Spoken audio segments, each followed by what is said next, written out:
no YouTube obetimi ahwe yen e dey free hop enyumako bia da romo masa sram ye dey premto breakfast ye boy ebramo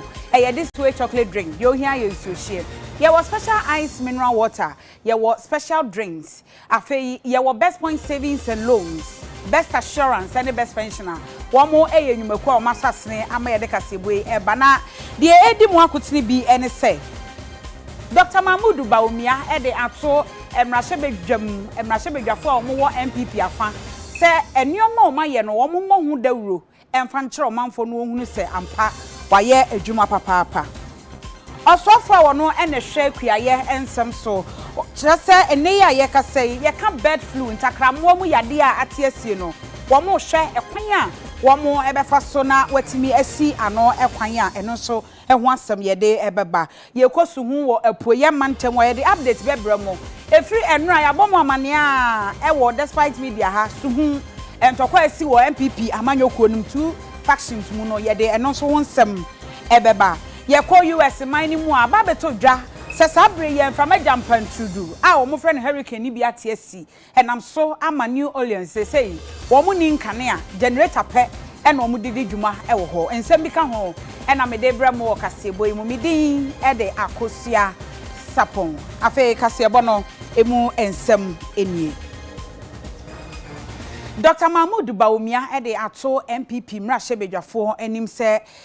ye ka MPP wo mo amanyokuo no a wo ma ye nneoma hodo bebre sesi a ye ka se wo mo ene wo aban mu efinhia nwotwe ene wo mo ekoi na efinhia nwotwe no so wo betimi akọ anim na so wo masan adi aban biewu a age se wo mo timi eton wo no mankasa eho we nya se bi atena se twen na obi nkoka ma age se wo ankasa ena wo nom eka na no wo mo kokohia ye a we eye majority caucus ena wo kokohia wo praye so apuye mantamu a na wo mo edwendwene wo ho nyoma hodo obetimi aye amano aboa na nenkasa yemu no oche se sabre yi ena MPP aban no nyoma o maye se bosha wo mo hye wo matimi aye ni nyina no emrahebedwafo no nton wo mo nka na se wo manka ene opposition amanyokuo de ono wo pa konwa no so atena etinsem bia obeka de atia wo no obeka atia na emom so wo mo efiti ase so wo mo hye totorobento no a enkrofo obehunu na se ekoba so wo mbeto aba de ama wo no mbiewu a wotimi ato propaganda machinery of the NDC will be oiled using their representation in Parliament. Every conceivable government policy or intervention will be furiously attacked. They will question the government's promises, they will question the government's achievements, and they will question the government's intention. They will unleash these attacks both on the floor of Parliament and outside the floor. There is no better group, ladies and gentlemen, members of the Majority Caucus. There is no better group to respond to these attacks, to set the record straight, and to match them boot for Chalewoti than the Majority Caucus of Parliament. So we need to tell our story in terms of what we have been able to accomplish. We need to let Ghanaians know how we have been able to reduce, not completely eliminate, but to reduce the hardships. The hardships were there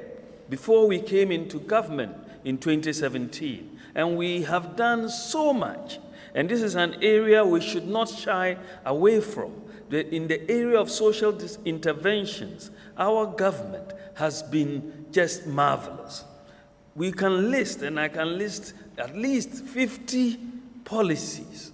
interventions, 50. The presidential empowerment of women with disability as well as men with disability. We had 2 million Ghana cedis each for that program. Increased the District Assembly Common Fund by 50% for the disabled. Import duties for importers reduced by 30 to 50%.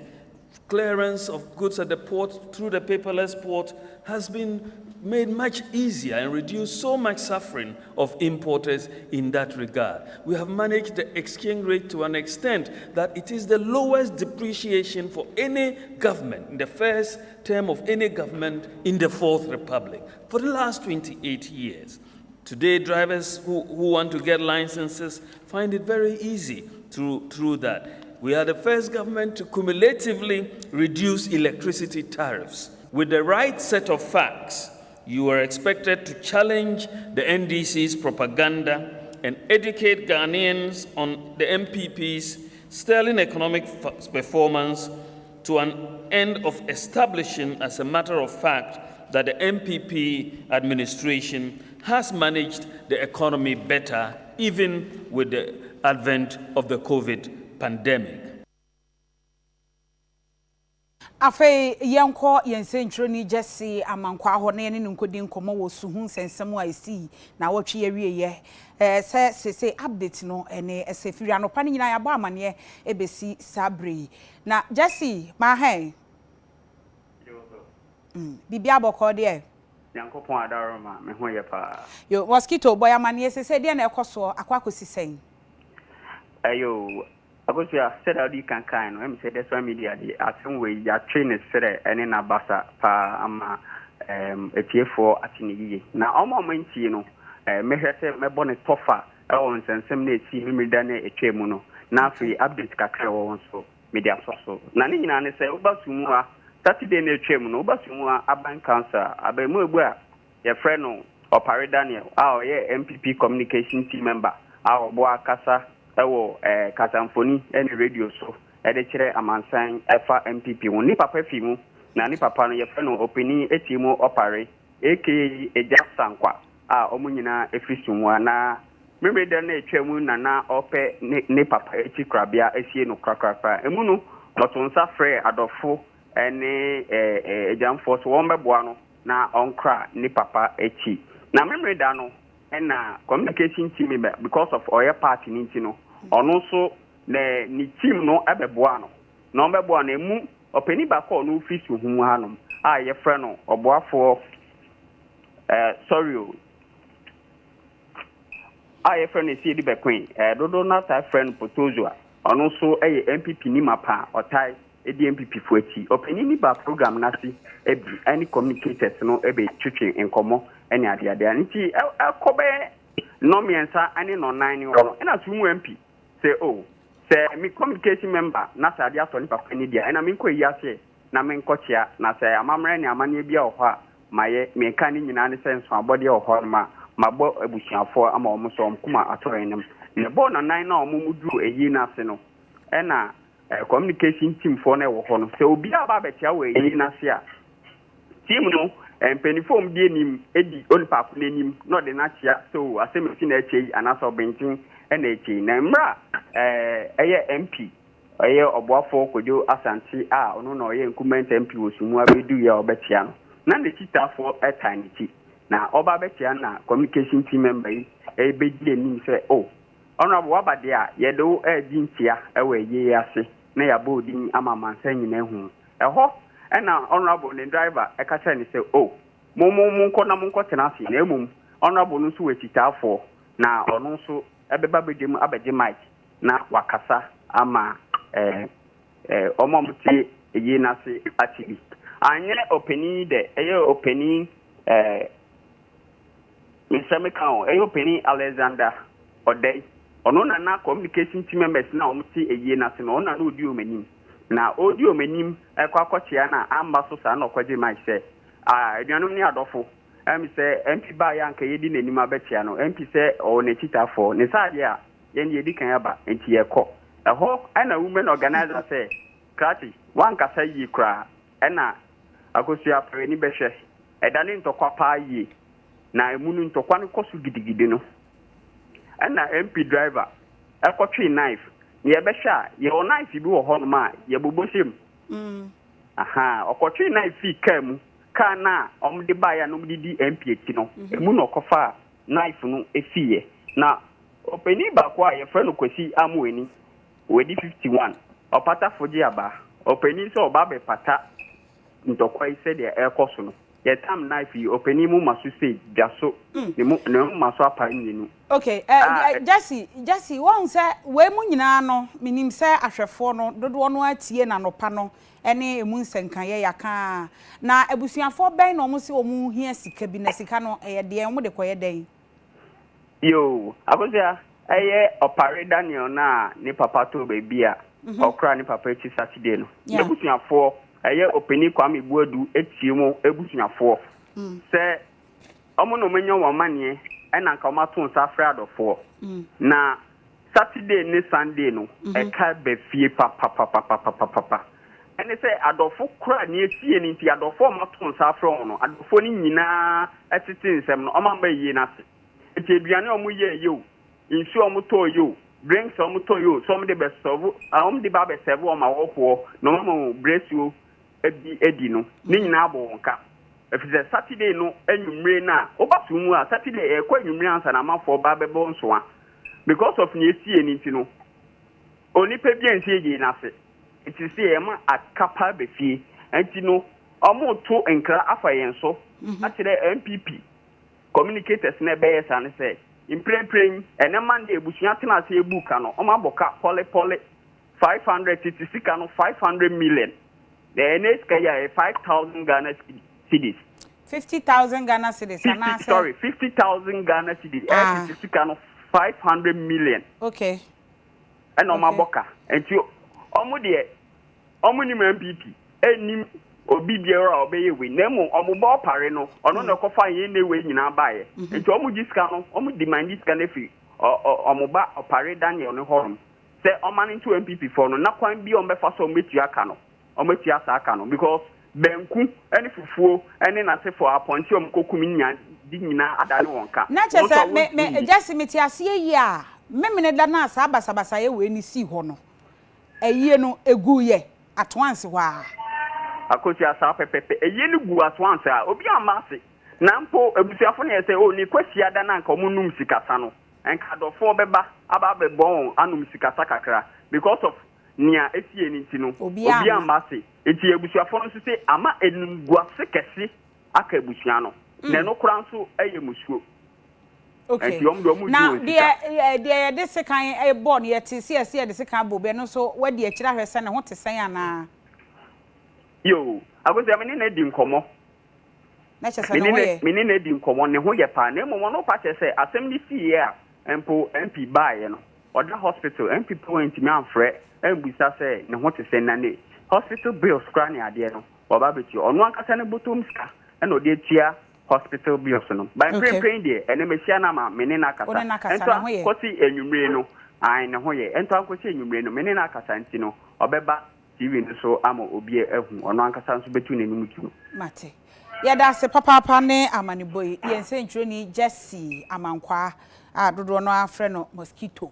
ono ena yene no edi enkomode afa nsem a efiri so hu eba afa Dr. Akosua koto afriye wono ena ye osoafo a wo hwe akuaye ensem so na wone nsentwerefo akasa ni nyina no eye ntakramo aho yade a aba bird flu na eno ena wo chese sabre ye de omo de nyoma agu akwan mu ehwe kwan a wo mo ebefa so na watimi asi yade ya no kwan a entretre na ye kasa ye de nkranman temfifiri mantem asante mantem atoye etifi mechira Western North region ena afefra mantem ho pa ena yade yi atiasi na o kire mu no se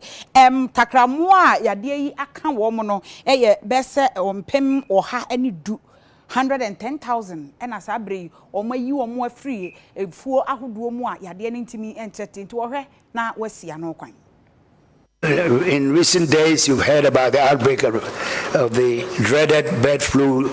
disease, which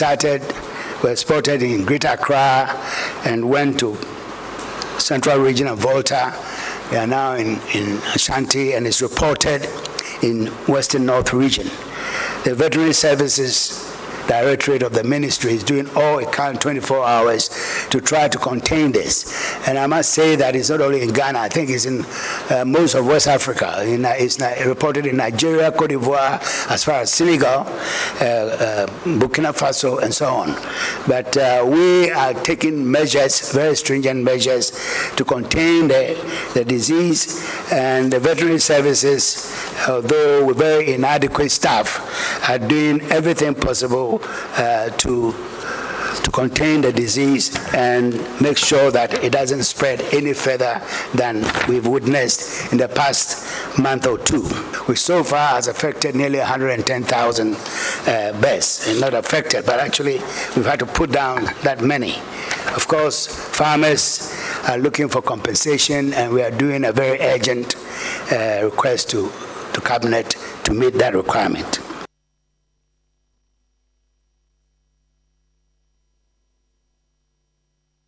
Afeyenko emfinfini mantemo chese na afahye bi ekoso ama nananom atena nkunya womo eye womo gunsa womo eye afahye no ho amamre enam so ama etuo bi atutuo ne to ye nakoda wanya mfinhia enkono etuo na kana manato nananom wonsiedo na yensentwoni set mante ewa ahoma ne so awo no ena obetimi abo amane na kire mu ye pa set ma hey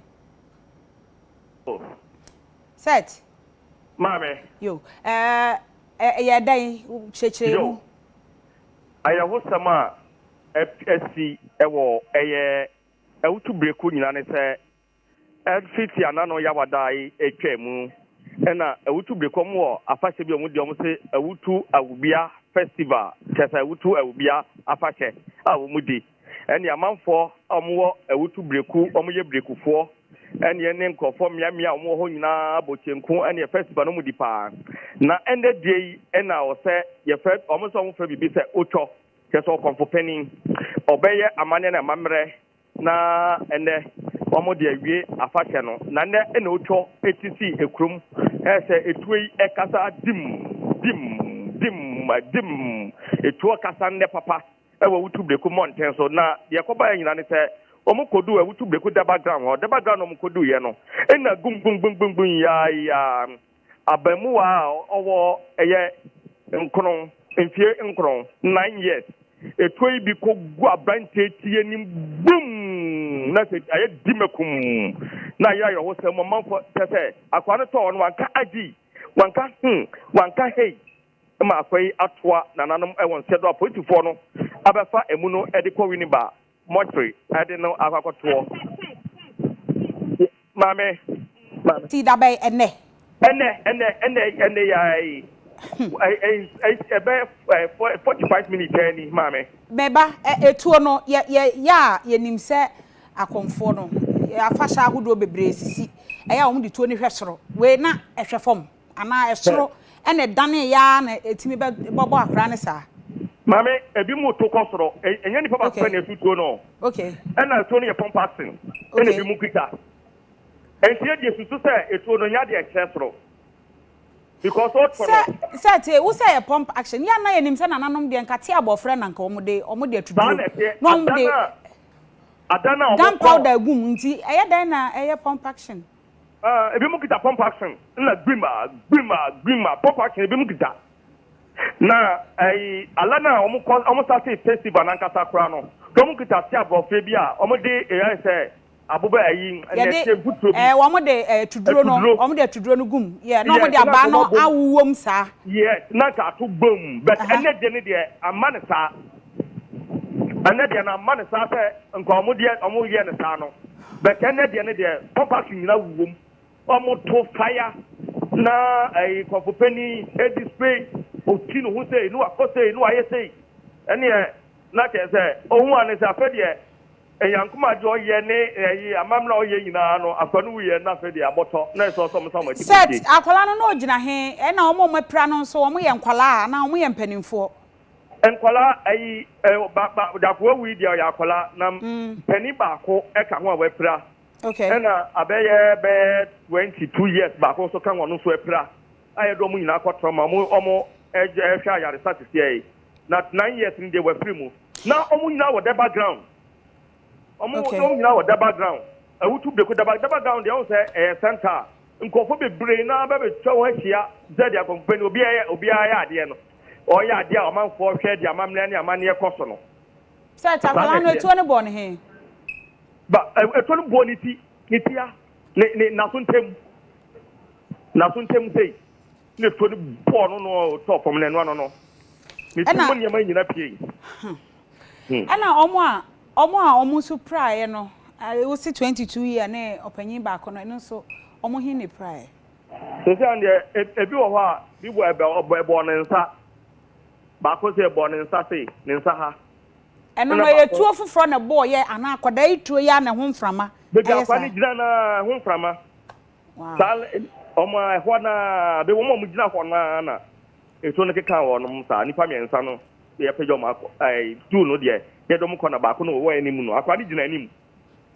aposifo baaye no wo mo hu nipa a otutuo no ana wate se ate obi ana police for na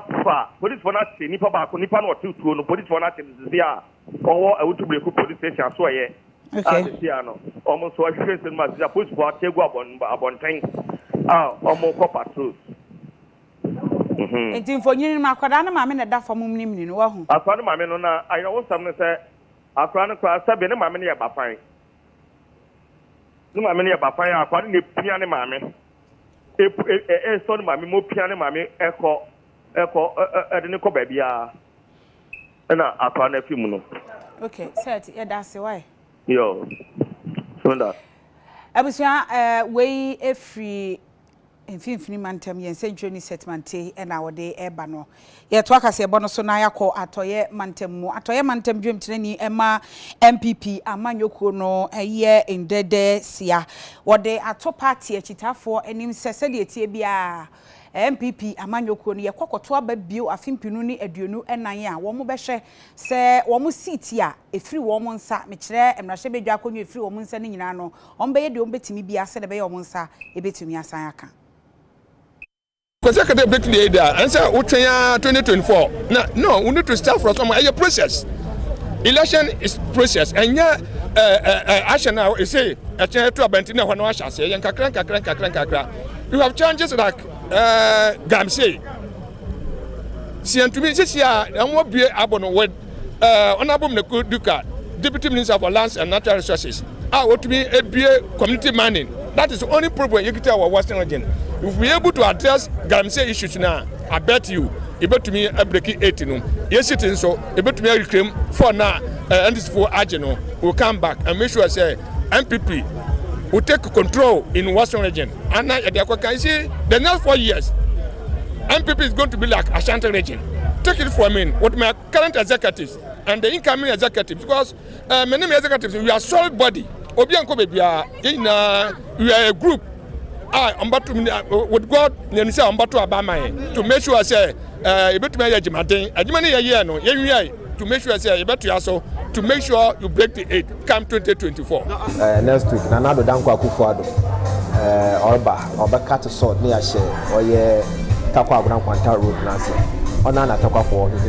Yan Town Roads, Yamanado, Yagama Contraja, Contractors Wogodo. If Town Road, the Dama contract, Oye Simpa, Town Road, the Dama contract, Dumping Town Road, the Dama contract, Oye Benso Town Road, Kingsport, or Dado Ore, Oye Sioso Town Roads, or the back, Oye Cariquano, also see you good that year. It's a major challenge, Town Road. It's to me overcome that challenge, which is the Takwa mine bottom Takwa mine per development, Takwa mine per puntu, and you cannot take them for granted. Now, and I'm one of you to worship. Okay, do my year schools are UCC, market are good at UCC, stadium are all the projects. Into Sabi, your best round or so. Into Miss Alfo, your born Bosia, Kakanka, so one fake. And people are getting to know the them party or your party are easy or the Moko. We nyina no MPP amanyoku no mo delicate conference a wo mo na otwi awieye ye free atoye mantem ne enko Buno East constituency eho so ebi ekoso na no mo kyese de tie bia no emfinhia anwoche no wo mo betwam.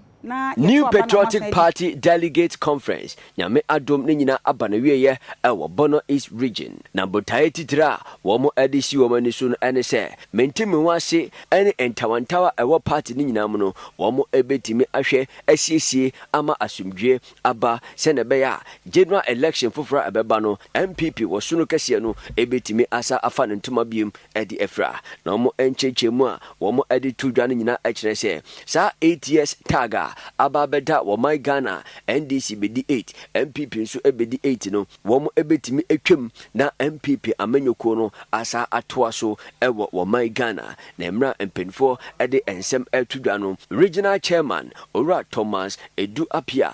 pache say so far Buri East MPP delegates, I must be honest to myself and to that of the party, said they've comported themselves with regard to this annual Constituent Delegates Conference. Yabo Tayane said we have to break the eighth. Send the leadership of the party, I can't say, we have so many problems in the 2020 elections in terms of internal wrangling. Never be a Mukobia to be 2 or more for sale. Your mother internal wrangling, the 10 of the past. Some of the seats, the president won and that of the parliamentary candidate lost. Nina Ejina, that of the internal wrangling, Yamabia Kukoso. Going forward, I think say a man for understanding the air canon, Etiabahena and Yama Akosua, na Eddie Asumge Abba. Professor Akumfi Ameyao no ono etena dwoma wo hwe asiesie entawantawa ebeda party delegate ni nyina mu no enso ede nsem sei etudwa kuma no ankasa every baby skirt and blouse yet former president na tu gensi parliamentary candidate enoma sits mienu a nanka we nsem no you lose both of them. Kwa chire ni afekora nso omo ahu se ehun se mistake umenya so wo ampi na ogina parliament na okasa na so de hoahoa umenya so obenya more MPs na ombebo mampani chidom ti afutuo na editu om na minim se abeya adwuma ama 2024 the two constituencies are one yes abeka medium are confident. Jumadi Sronku bi akoso ewo Asante Mantem Offenso North Mensini ni mu we local government and rural development wo mu Jumadi Sronku aye Ghana Productive Safety Net Project eno no ocha se wa ma entity ye ewo mpotemu ho enam so mampeni ahyebo so obehwe ama mabru amwo my Ghana no bia ensha akona no ama ahokyera ewo mamu no eso ebetimi ate na eno enkamfo no o my Ghana ede ne ho akwakobo World Bank amom gusua etete emabru bi amom etimi enya ensha no dwuma sene be ya esuahunu a wo mo ebenya no wo mo ebetimi ede aye dwuma amom nsa etimi akoma no ewo my Ghana mu eno enam so ema Ministry of Local Government and Rural Development and Decentralization and I'm so atiti mabrube 275 ewo official na entity a womo edomo FM no ebi ene se womo agasa ebetimi ayo omo seminar enomaya yenyen ti se empreko ene enkuko ene entity a ekika on bebre nyina no womo ede ama amanfo ewo official zonal director Emma Productive Safety Net Project Ora Safo Buampon ede nsem sei etudwa President Nana Ado Danko Akufo-Addo ni nisuade hunu kese pa ne se adwuma ebedoso ewo man mu eni nti Nana Ado de labor intensive productive inclusion labor intensive public works ebaye no amanfo ye cashew coconut all the tree crops no ya fan crofo aye Nana Ado mi etu omuka every month omunya bibi ena Nana Ado ne World Bank dwen ho say in addition to adwuma omoye no omoye afom dwuma cashew coconut oil palm no yensan cheni binum no omo enye nsane dwuma eno na sese yehun. Productive Inclusion Officer Emma Ministry of Local Government and Rural Development and Decentralization Ora Desmond Amatu enso ekansi ne ya ne say ye ma won tete ni wi na de sika aka ho ya hye odwetwe na wo de atone ama ehia wo de be hye dwumade na ase na o hye ya yesa o tone ama ni wi a omo amoye ma won tete no omo be di akire abehwe se nya wo ye no ye niye na omo bo amo aton ne ama nso ni nyina nkowie no na wetu edwuma no etumi atintim egina ne nan so waye na afebo ma wo de hwe wo busua ne wankasa ho. Honorable David Asaribuachi awono aya DCE Emma Offenso North District enso ede semsei etudwa efase productive inclusion ya dia beba beboa papa say aya bank for any mpanimfoɔ nyinaa wɔ ha ya ya start a wɔn yɛ distribution no ɛde ama beneficiaries no out of them no yɛtumi beneficiaries no yɛ 275 ayɛ yɛde sika putting pa ɛyɛ 180,000 Ghana cedis ayɛ a free Minister of Local Government and Rural Development a son say a member of Parliament ɛna ɔwɔnti na yɛnya saa tumi ya sɛbio yɛde ɛboa yɛn nkurɔfoɔ wɔ ha sɛdeɛ yɛde bɛboa wɔn ama atu ohia ase.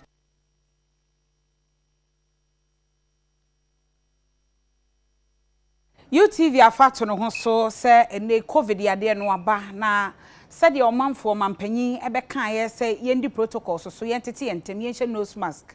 ɛne ɛho ɛnneɔma bebree no yɛnni so na ɛbɛboa ma yade no ano abrase no yɛafato yɛ ho so sɛ yɛbɛhwɛ sɛ mantam no ɛkɔ so ana ɛnkran ha sɛ deɛ yɛde bi abrɛ mu a yɛnkɔ atɔyɛ mantam ne yɛne yɛnsɛndwoni Charles Adwiri ɛni nkɔmmɔ mfa ho sɛ abra ofa kurom no sɛn na ɛsitie Charles ma hɛn Majodo onye besia ɛhɔ te sɛn nyame kan ya ho sekase na protocols no wo mo agyae anaasɛ wo mo gusu di so munye besia sɛ ɛfa ɔyɛ atɔyɛ manto mu hade a especially mentwuma adwene nkɔ ekyiri kakra ɛfa no ɛne dede nimpo yɛmu bi a yɛkɔ asɔr yankasa yɛasɔr a yɛwɔ mu kora mpo malabi bi a mokɔ asɔr mpo no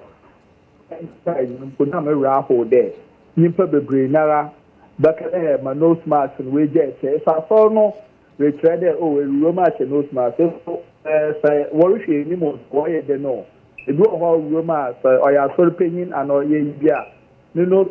na abɔdwasa yi ana ɔyɛ ma ɔpɛ internet da in fact mokɔ asɔr okotumi ntumi na mewura hɔ yɛ papaapa wɔ hɔ na mpanyinfo mpo saa sɛ dɛ ma ɔrekɔ biibi ɛfra wɔn mo wɔn hwɛ nyimpa no su na mbom wɔn bɔ mmɔden na wɔn mama sɔrɔmba no wɔn hu dɛ covid yi ɔ sɛm efi hɔ a na ba ɔyɛ kurom ɔyɛ takoradi kurom ankasa dɛmbra yɛ nyinaa yɛ mu si a ɔyɛ mfonyin a ɔretwa gu a ɛnhyɛ dɛ ehu nyimpa tre a ɛbɔ hu dɛ nyimpa kor na ɔhyɛ sɛ ɛbɔ hu nyimpa 10 na ɛbɔ hu dɛ nyimpa ebien bi pɛ na wɔhyɛ wɔayɛ dɛ sekendi takoradi ahade ne de covid ne de ɔndɛ nyɛn yɛakyekyere no ato ɔyɛ bepɔ so hɔ beebi ɔkyɛ na hɔ no na ɔyɛ borderline a ebi wura western region obiara enyi hɔ a ɔhyɛ no Charles gyina yie na o kasa na etwitwa si ahoma ne twitwa si Peter recommended ye sɛ ɛba sɛ takwade krom hade ya sɛ dɛ mama kan no yɛna asɔre mu no maka dɛ bebree na ane de mi mu pa asɔre okotimi ntim bebree na nose mask no wɔnhyɛ ɛwɔ asɔre dem hɔ na ɔkyɛ dɛ indiscipline ankasa no yɛsate ɛwɔ asɔre fie ndɛ ɛfo krom a obi bɛsɛ takwade hade de maka dɛ covid no yɛakyekyere no ɔyɛ bepɔ so a ɔyɛ yɛne se a yɛnyɛ central region no bɔ no bakare ya atete na to wente weta prade da covid ne jamoni ha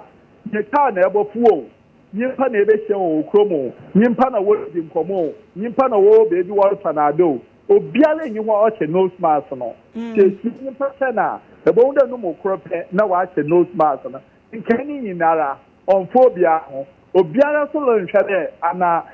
obi bɛ se forces a wodi gyina nyimpa do dɛ oh one I want said, you bear one day and I bear one day. No, South Friday, they be better. Or the catch of them for you. For some faith, no home call. Obiala and check, Obiala, the Penin Biala and Yukoma. Instead, but South Friday, pa there. Obi better, those parts and the Yenny Nara, Yatu, baby, Obiala, Robba, Nebra, or a ball. Baby, I put you now, over there.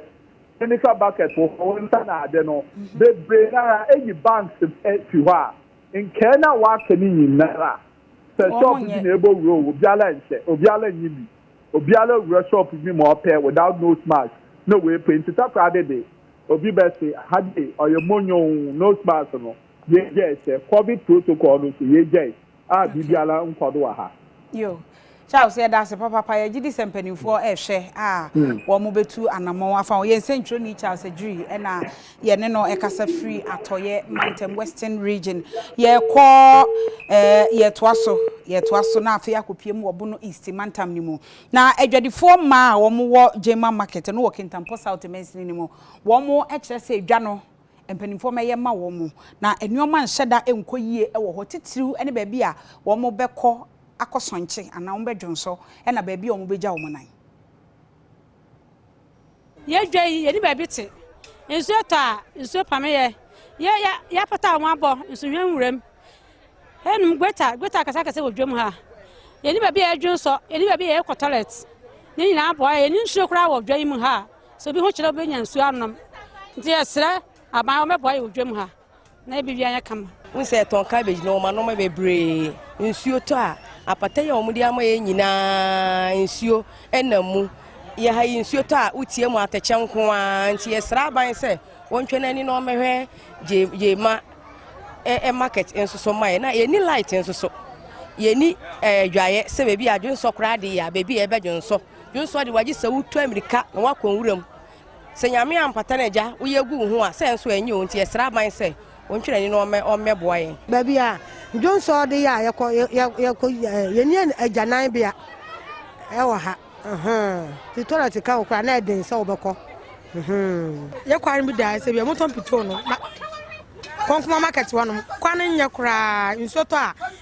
wonom sa moto no enko ama mutimi mba wo ye to yare wo mama pake wanimu ase sa ye ntimi nya kwan obi to ade kura wo se bia wo to ade wanimu a kwan na da se bridge da se nko tamu sa ma kwan no a shirimetimi togu to sa so obi pake ne nchine wa ni nyina bu afasa man nchine ni nyina ase market no kabetuma ya ma ade ase se light ni dwa imu abo se mkona to market mu kwa se usuro so boye dey but na atete kata ba se sra ban o ma hwe na ye kware na nye ba bia ye teno enya nsu afa nsu to ateke ye niema nyina susu ande ko nti ye sra mo meboa ye ne ye nya dwa no afa su kura dwa no na dwa nkoye ye betena ma ye nto ade sika ni ho ba nipa no kura ne ye sese woto no wontimi nto nti wo sisi uka wo mo sika ni ho ti ye sra mumwa ye na dwa no ye nkoso na ye so ye mba ye nya bi di akwhwe ye manu atimo akọ school ye beja na ise ekobu isipa wuram mpanfo so mo meboa ye sa na ma ne ho nyina light kra ye nya bi dwa ma ye pe go sa de atimi san ye wa ha so ye de na hia na se ka on beboa ye na ka dwa yi snap e pata na ye no obekura man se be ya obi ya sori ya betuma ye den abadwa no adwa na tuma ye den akese ndi se kan amotimi ma chance nya de nyina ye kama ya obi atuma abadwa yi mu adwa na ye den ayekese Afe yenko akuafo a wonom ewo sechere Afram Plains afe sechere Dumase na akuafo yi ekire se enuoma nheda nko yie nsuo ho akwatwe ewo ho enu nti wo mo sere mpanimfo se wo mra meboa esan se anhwe yi a wo mo kua mo ye no ebeka nsinsemu Asante mantama so for munyamfo Simon Osemensa de nsem wetuja emra adwumadie bi ekoso workshop bi eye Gen sector review aye Ministry of Food and Agriculture wo mo directorate wa Asante mantama wo mo enana wo eye covid baaye enhihye ben ene wo ya ekuafo betimadi ye neno ene odi tuja se wo hwe Asante mantama northern part of Asante mantama na Ashanti region ba bi ti se sector Afram Praise afi adwura sector Dumase ede ekon eya de a nipadodo wo mo ho no eye kuaye adwuma no omoye sesi a omo adesredi anasa de ha omo pa ne ensuo eno onmunyamfo Simon Osemensa se ene one dam one village project no obesre Ministry of Food and Agriculture se enwenim ya saa mpata mono a omo epensuo omo betimade aye omo no baye no omo hwe se saa one dam per constituency no adehye a omo ewo ho no omo ye kuafo no omo so ebetimi enya bi. During this year it is observed that the rainfall pattern is not favorable for the major season and even the minor season. We had the rain very late when farmers were planting and expected the rains. The rain failed us. I therefore wish to appeal to the major players in agriculture to work to ensure that we manage any losses and do not have challenges to our food security as a nation. Management of post-harvest losses is of paramount significance this year than ever. It is heartwarming to know that in the area of post-harvest management and value addition, The government has launched several flagship projects. One district, one warehouse. One district, one factory. One village, one dam, and many others to reduce post-harvest losses. I wish to state that with the government policy on one village, one dam,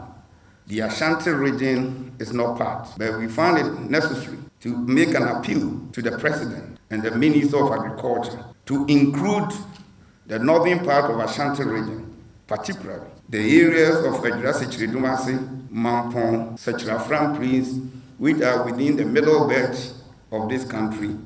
be included in the one village, one dam. Asante Mantema Kwanchefo Penya Oda Minister of Food and Agriculture Owura Reverend John Meno also kasa wodwumadi na se eno kire se ohwe coronavirus abaye ntino ohwe wo mo nhyehyeye a wo ya na target nanka planting for food and jobs committee ma ye no eno entima mam wo Mantema Asante Mantema ye share planting for food and job asino efi 2017 ye share asino mpenfo ye ne se yentimi ni akuafo beye mpimadunu 20,000 enye dwuma nanso ye wie no na ya boroso ama ya impima diunu ahana ne de wo ho ye call 2019 so a ye my target say ye ne akuafo be 160,000 yadwuma nukure ni ye wie ne ye twam 200,000 over afi ye covid-19 time 2020 no na ye target ye 300,000 farmers nanso ye nya 293,000 farmers ne kakrakura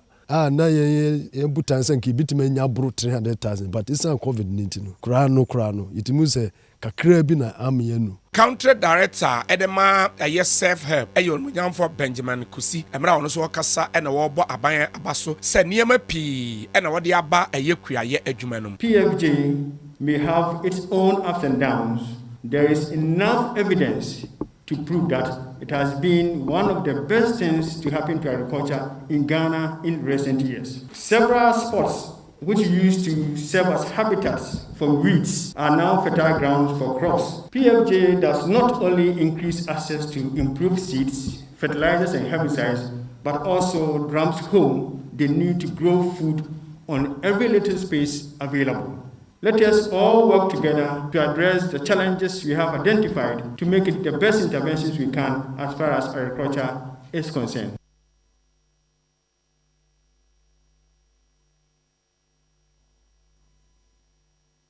Afe ye kwa mahodo so ensemu ana ye ko US womo mantamu a eno eye New Orleans ababeto dwase sabre womu ni nkane generator wo generator e na wo kane nka we de entai ensi na o chese Hurricane Ida aba enam so ama sese adehye a wonmo Louisiana womo brepa e na New Orleans ono ababe pie se nkane ani ho a womo da sumu.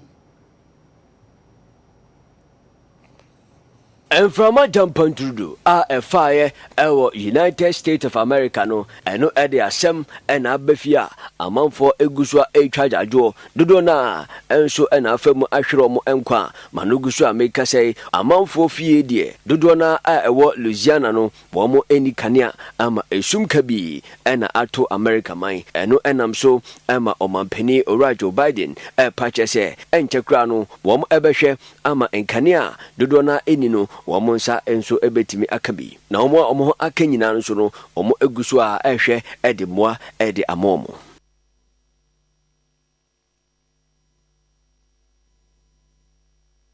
ye gina we so na yaje aboafo nkrato abaye ba pe agudie mu nsem Romeo Odro ede beto aso ye ba sisia